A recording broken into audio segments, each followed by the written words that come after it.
భక్తులైన వాళ్ళు బ్రాహ్మణాదులు ఉత్తమగతి పొందుతారని ఇంక వేరే చెప్పాలని అడిగాడు.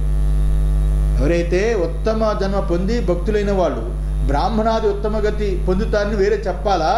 వాళ్ళు తప్పకుండా పొందుతారని చెప్పాడు. ఇంకా 33వ శ్లోకం, ఇంకా ఈ మనుష్య జన్మ అనిత్యమైనది, క్షణభంగురమైనది, దీని యందు సుఖము లేసమాత్రం కూడా లేదు.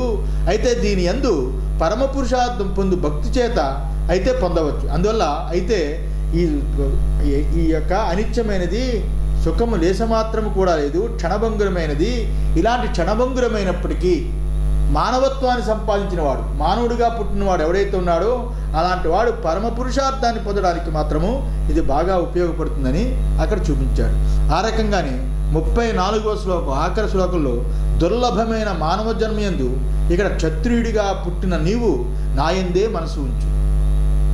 దుర్లభమైన, ఎందుకని అక్కడ క్షత్రియుడు కదా అర్జునుడు. అందువల్ల బ్రాహ్మణుడు, ఇతర వర్ణాల వాళ్ళు, స్త్రీలు అందరూ కూడా నన్నే పొందుతారు. నువ్వు క్షాత్రంని చేపట్టిన క్షత్రియుడు. అలాంటి దుర్లభమైన మానవ జన్మలో క్షత్రియుడిగా పుట్టావు నువ్వు. అలాంటి క్షత్రియుడిగా పుట్టిన నువ్వు నాయందే మనస్సు ఉంచు, నా భక్తుడివై ఉండు, నన్నే పూజించు, నన్నే నమస్కరించు. ఇలా ఉంటే నన్ను వచ్చి చేరిపోతావు అని చివరిలో శ్రీకృష్ణ భగవానుడు ఆయనకి చెప్పుకున్నాడు.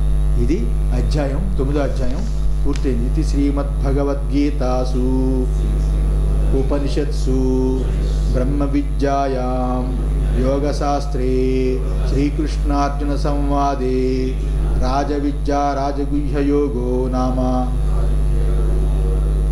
9వోऽధ్యాయः అత 10మోऽధ్యాయः. ఏవం శ్రీభగవానువాచ భూయ ఏవ మహాబాహో శృణు మే పరమం వచః యత్తేహం ప్రీయమాణాయ వక్ష్యామి హితకామ్యయా. భూయ ఏవ మహాబాహో శృణు మే పరమం వచః యత్తేహం ప్రీయమాణాయ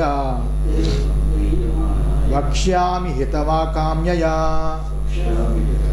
భూయ ఏవ భూయః పునః ఏ మహాబాహో శృణు మే మదీయం పరమం ప్రకృష్టం నిరతశయ వస్తునః ప్రకాశకం వాచో వాక్యం.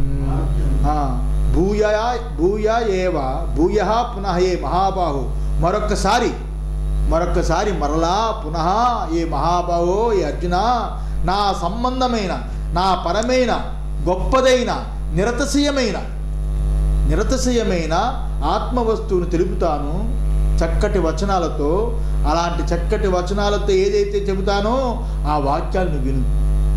ఆ వాక్యాన్ని చక్కటి వచనాలతో నీకు ఏదైతే చెప్పబోతున్నానో ఆ వాక్యాన్ని నువ్వు విను. పరమం తే తుభ్యం ప్రీయమాణాయ మద్వచనాత్ ప్రేయసే త్వం అతీవ అమృతం ఇవ పిబన్. ఎందువల్లంటే ఆ పరమవాక్యం చేత సంతోషపడుతున్న నువ్వు 9 అధ్యాయాలు చెప్పాను. ఈ 9 అధ్యాయాలు ఈ పరమవాక్యాల చేత నువ్వు సంతోషపడుతున్నావు, ఆనందపడుతున్నావు. నీ ముఖంలో వికాసం కనిపించింది, తేజస్సు కనిపించింది, నీ కళ్ళల్లో ఆనందం కనిపించింది. ఇలాంటివన్నీ సంతోషపడుతున్న నువ్వు నా యొక్క వాక్య అమృతాన్ని పానం చేస్తున్నావు.